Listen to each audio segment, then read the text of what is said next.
Oi pessoal, tudo bem? Vamos continuar lendo 50 anos depois, livro psicografado por Chico Xavier, ditado por Emmanuel, que traz a história da Célia como protagonista e mostra também como é que foi depois que o senador Públio Lentulus, ali do livro Há 2000 anos, como foi a reencarnação seguinte dele. Ele aparece na primeira parte do livro como um escravo Nestório, dessa vez o nome dele Nestório, mas ele já foi morto quando ele se mostrou então cristão. E agora nós estamos na segunda parte do livro, exatamente no quarto capítulo, que o título é De Minturnes a Alexandria, e está trazendo então a sequência da saga da Célia, que acabou saindo de casa com uma criança recém-nascida que ela acreditava ser filho da mãe dela, que então teria traído o pai dela. E ela então se colocou no lugar da mãe, apesar dela não ter certeza se era ou não, ela se colocou e disse que o filho era dela, para que o pai dela então, para que os dois não se indispusessem um contra o outro, porque naquela época não seria admitido isso, mesmo ela, o pai dela, o Elvídio, então ele ameaçou matá-la. Não aconteceu porque a mãe dela não deixou, mas ele a colocou na rua e disse que ela não teria mais família, não devia mais se considerar filha dele. E organizou todo o funeral dela, de forma a que todos pensassem que ela tivesse morrido, e ela então vem ali pela rua sozinha, já teve algumas pessoas que a ajudaram, mas agora nós a encontramos ali na casa do senhor Marinho, aquele ancião, então, em uma das casas que ela escolheu ali, aqui está então para quem ela já abriu o coração, e ele também, ele contou então de toda a saga dele, de quando ele vivia também perseguindo os cristãos. Ele até se comparou um pouco com Paulo de Tarso. E eu tenho o livro de Paulo de Tarso, que é Paulo e Estevão, que conta também como é que foi toda a vida dele de antes, enquanto ele não entendia o Evangelho de Jesus Cristo, e após o encontro que ele teve com o Mestre Nazareno nas portas de Damasco. E se você quiser ver, eu deixo aqui a playlist, tá bom? E depois o Marinho, então ele é chamado Marinho agora, porém o nome dele é outro, do tempo então em que ele tinha essa vida de não entender os ensinamentos de Jesus Cristo, até que ele foi traído pela mulher dele com um pretor e que foi encontrado morto, e ele foi acusado, a própria mulher acusou, dizendo que teria sido ele que teria assassinado o pretor. E quem o salvou então de estar sendo condenado à morte, acredito, foi o avô da Célia, o Quinéio Lúcius, há muito tempo. Então Deus traçando tudo, Deus costurando todo o destino dos personagens e de todos nós. Acredito que já está tudo organizado com infinitas possibilidades. É evidente, porque Deus nos dá o livre-arbítrio, porém o básico eu acredito que já deve ser organizado antecipadamente. E aí, como ele foi então salvo da prisão, da morte pelo Quinéio Lúcius, agora então a neta do Quinéio Lúcius então, como que diz, é direcionada para encontrá-lo, e é ele então que abre as portas para ela, ouve toda a história dela, conta a história dele. Ele tinha uma filha também que ele pretendia então estar levando para a Alexandrina, para Alexandria, ali na África, mas era para um convento ali, um monastério só de homens, então ela teria que ir vestida de homem. Porém, ele a encontrou adoentada e ela morreu. E ele contou toda essa história para a Célia, e a Célia disse: mas o senhor não levaria sua filha? Então, eu estou aqui. Aí eles então concordaram que ela deveria começar a se vestir de homem e que eles iriam para Alexandria. Porém, ele nesse momento aqui, então, teve a passagem do Ciro, que é o neném que ela carregava. Nós vimos então que o avô dela disse a ela que ele era a reencarnação do Ciro, E nós estamos aqui então em um diálogo que ela está tendo com o espírito do Ciro ali em sonho, porque depois que ele morreu, ela ficou muito triste. Ali na casa do senhor Marinho, ela começou a se vestir de homem, porém a criancinha não resistiu, talvez por toda os maltratos que ela tenha passado. É óbvio que não por vontade da Célia, mas ela sozinha como uma criança desamparada, a criança deve ter passado por maus momentos também, e porque ele precisava passar só por esse período realmente. É isso que ele está explicando a Célia nesse sonho. E ele diz que ela, a exemplo da Lívia ali no livro Há 2000 anos, que era aquela alma gêmea, aquele anjo protetor do senador Publio Lentulus, ele dizendo que recebeu dela toda essa força. Ela é o anjo protetor dele, e aí ele está aqui explicando a ela, no vídeo anterior, terminou dessa forma. Tem sido o ponto de referência para minha alma em todos os seus esforços de paz e regeneração na reconquista das glórias espirituais.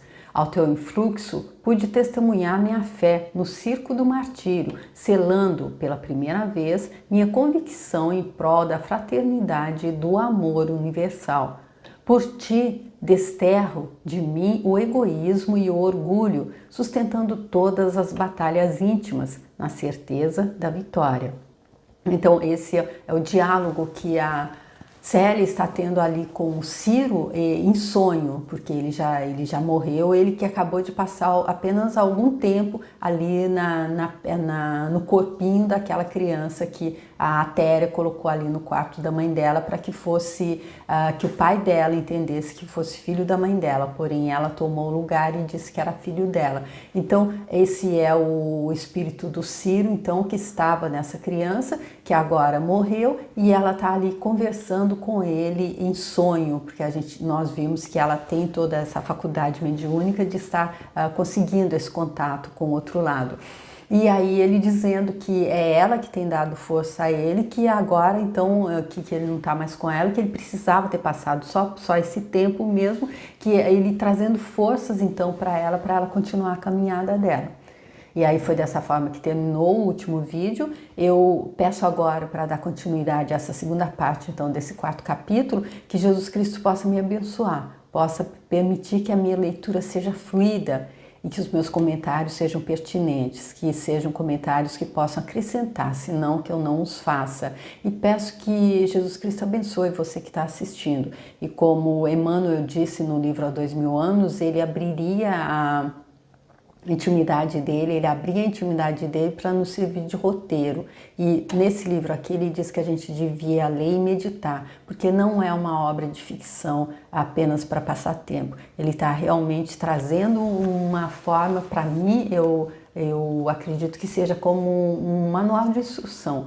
Quando a gente compra uma coisa que tem que ser montada ou qualquer coisa assim, a gente sempre recebe um manual de instrução, e o manual de instrução mostra como fazer. E eu acredito que esses livros de Chico Xavier sejam como manuais de instrução para que nós possamos fazer a nossa caminhada da melhor forma possível. Vamos então continuar aqui a história da Célia. Voltando ao mundo, fui novamente arrebatado dos teus braços materiais em obediência às provas ríspidas que ainda terei de se sustentar por largo tempo. Jesus, porém, que nos abençoa do trono de luz e misericórdia dele, de perdão e bondade infinita, permitirá que eu esteja contigo nos teus testemunhos de fé e humildade, destinados à exaltação espiritual de todos os seres bem-amados que gravitam na órbita dos nossos destinos. E se Deus abençoar minhas esperanças e minhas preces sinceras, voltarei de novo para junto do teu coração nas lutas ásperas. Espera e confia sempre.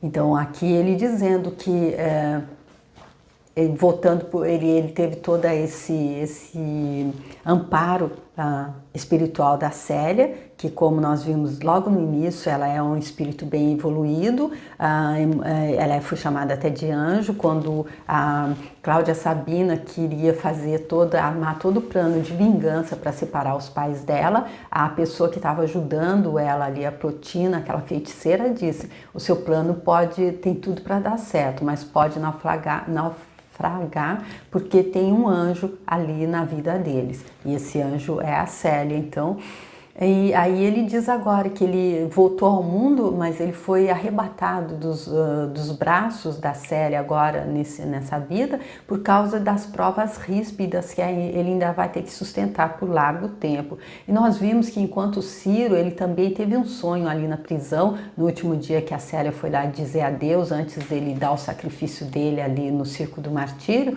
ele explicou a ela que ele também teve um sonho onde ele viu um local lindíssimo, e ele disse: ai, que bom, um dia eu vou poder estar aqui com Célia. E um enviado de Deus disse a ele: você com certeza, como todos vão estar, porém você ainda tem uma longa caminhada até chegar aqui. Porque ele até dizendo aqui que o passado dele foi forte. Ele dizendo aqui que pela primeira vez, com a ajuda dela, ele pôde testemunhar a fé no Circo do Martírio, que foi quando ele foi sacrificado ali junto do pai dele, o Nestório. E ele trazendo ânimo para ela, que se Deus permitir, ele pode ainda voltar para ainda nessa luta, para junto do coração dela. Espera e confia sempre. Na sua magnanimidade indefinível, permite o Senhor possamos voltar dos caminhos almos do túmulo para consolar os corações ligados ao nosso e ainda retidos nos tormentos da carne. Somente lá, nas moradas do Senhor, onde a ventura e a concórdia se confundem, podemos repousar no amor grande e santo, marchando de mãos dadas para os triunfos supremos, sem as inquietações e provas rudes do mundo. Por muito tempo, a voz cariciosa de Ciro falou-lhe ao coração, propiciando-lhe ao espírito sensível as mais santas consolações e as mais doces esperanças. No auge do seu deslumbramento espiritual, a jovem cristã experimentou as mais comovedoras alegrias, desejando que aquele minuto glorioso se prolongasse ao infinito. Quando a palavra do bem-amado parecia finalizar com um brando estacato em vibrações silenciosas e profundas, Célia rogou-lhe que a acompanhasse em todos os seus lances terrestres, implorando-lhe assistência e proteção em todas as circunstâncias da vida. Confiou-lhe os seus pesares mais secretos e angustiosas expectativas quanto à nova situação. Mas Ciro parecia sorrir-lhe bondosamente, prometendo-lhe o carinho incessante através de todos os percalços e reafirmando sua confiança no amparo do Senhor, que não haveria de abandoná-los. E aqui a gente vê então que ele disse que ele vai estar acompanhando ela. Talvez ele possa voltar ainda, se Jesus Cristo assim o permitir. Porém, Jesus Cristo permite que, nós vimos ali na obra do Paulo e Estevão também, que o próprio Estevão ficou ali acompanhando Paulo, Estevão e a noiva do Paulo, a Abigail. Eles estavam ali sempre com ele para dar ânimo, porque depois que a pessoa entendeu, como Paulo de Tarso entendeu, e que ele tinha servido muito a taça de fel e que agora ele precisava experimentar isso, ele precisa de ânimo. E aí Jesus Cristo não deixa, Deus não deixa ninguém ir colhendo ali sem auxílio, sem como que diz?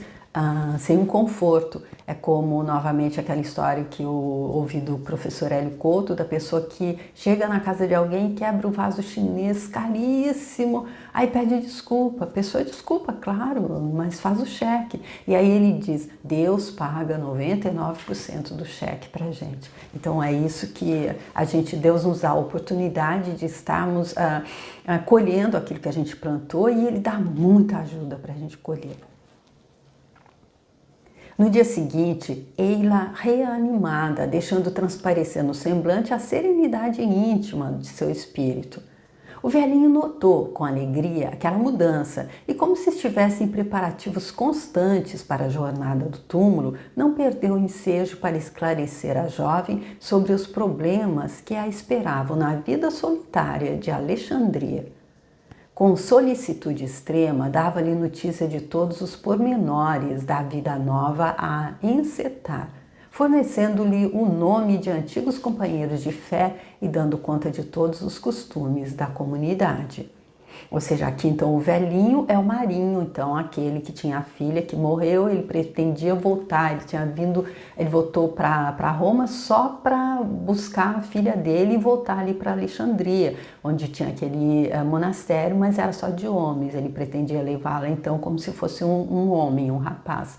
E aí agora a Célia apareceu, ela disse, eu vou então. Então eles confiavam que iriam os três, ela, a criança e ele. Porém ele aqui já mostrando que ele está em preparativos constantes para a jornada do túmulo. Ele está muito idoso e acredita que ele vai morrer. Então ele está passando todos os pormenores, todas as informações necessárias para que ela vá. Caso ele morra, que ela vá sozinha então.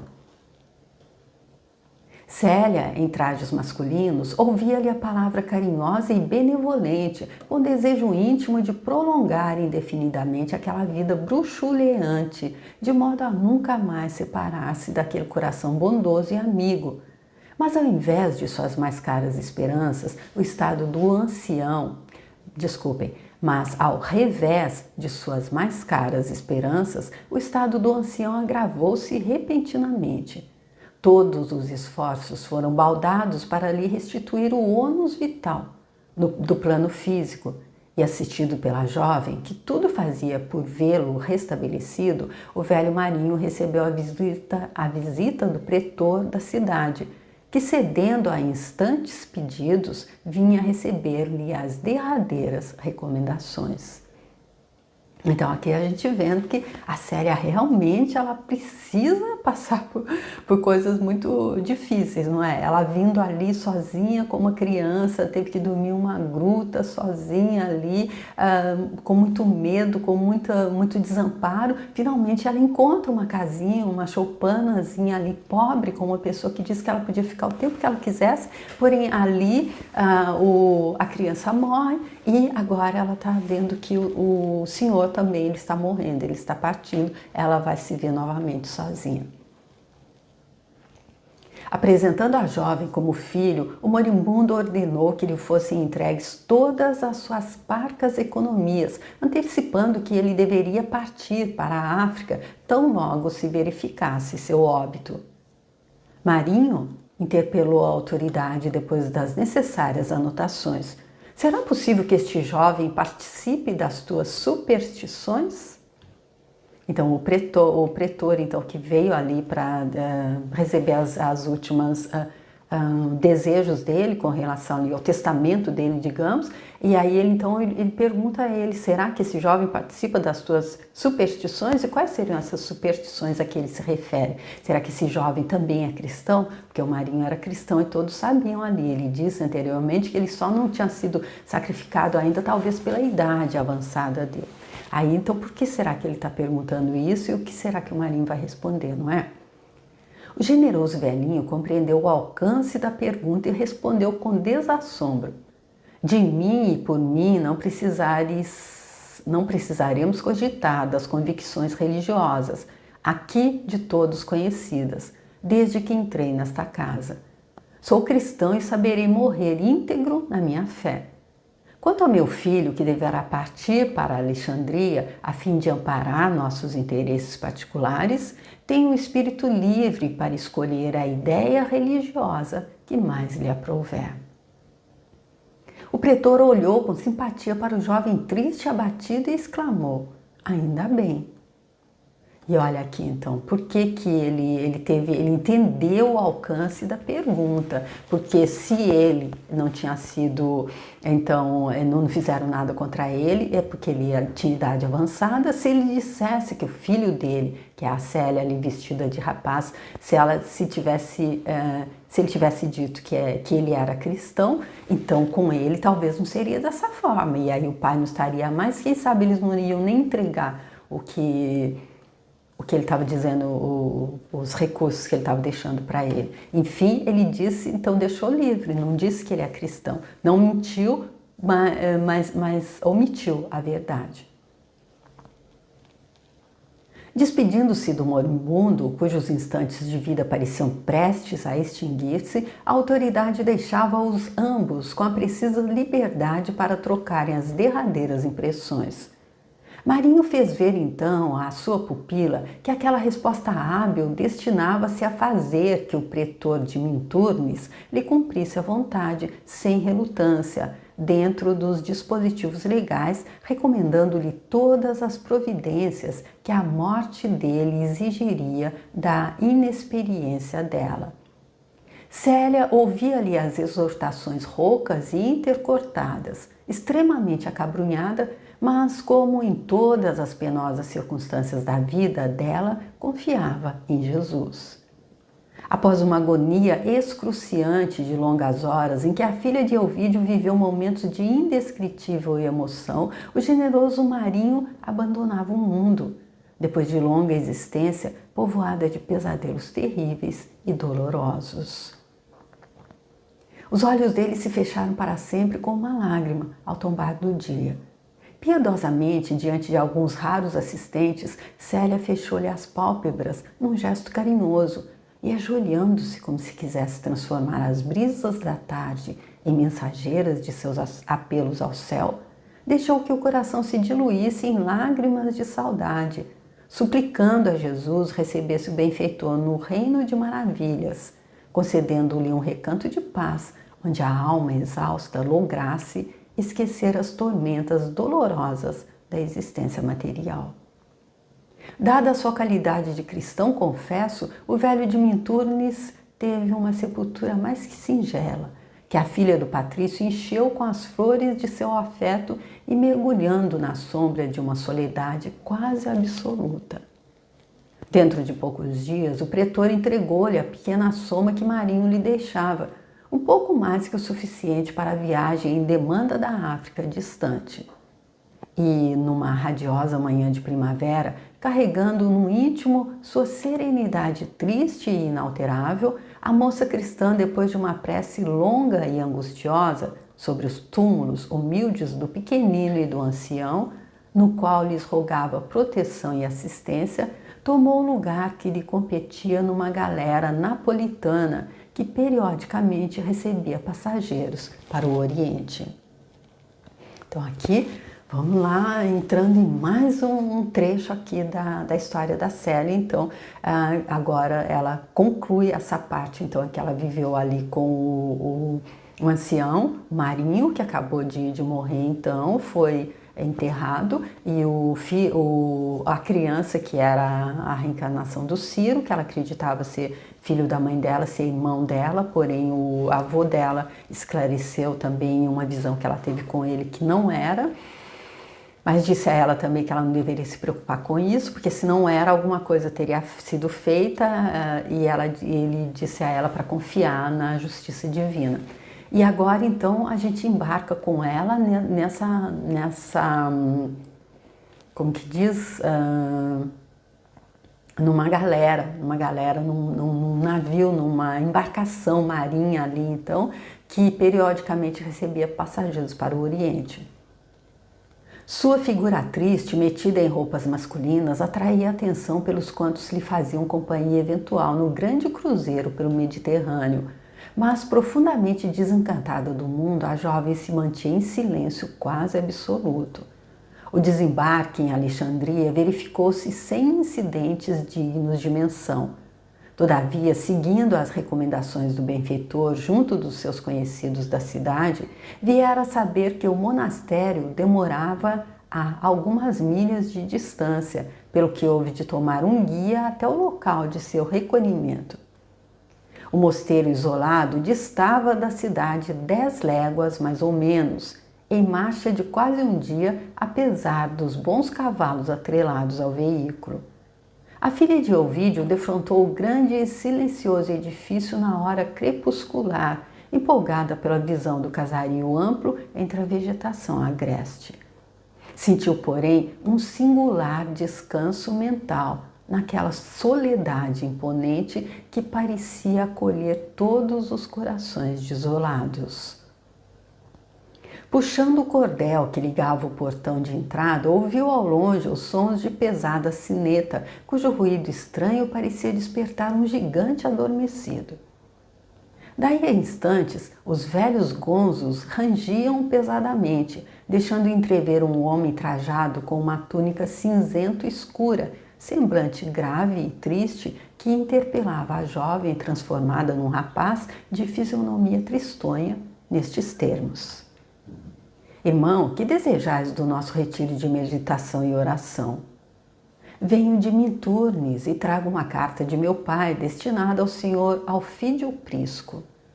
Alfídio Prisco? Perguntou o porteiro admirado. Não é ele aqui o vosso superior? Referi-vos ao pai Epifânio? Isso mesmo. Escutai-me, ponderou o irmão porteiro complacente. Sois porventura o filho de Marinho, o companheiro que daqui partiu há cerca de 2 anos a fim de vos trazer ao nosso recolhimento? É verdade. Meu pai chegou há muito tempo aos portos da Itália, onde nos encontramos. Todavia, sempre doente, não logrou a aventura de acompanhar-me à soledade das vossas orações. Morreu? Revidou o interlocutor extremamente admirado. Sim, entregou a alma ao Senhor há muitos dias. Que Deus o tenha em sua santa guarda.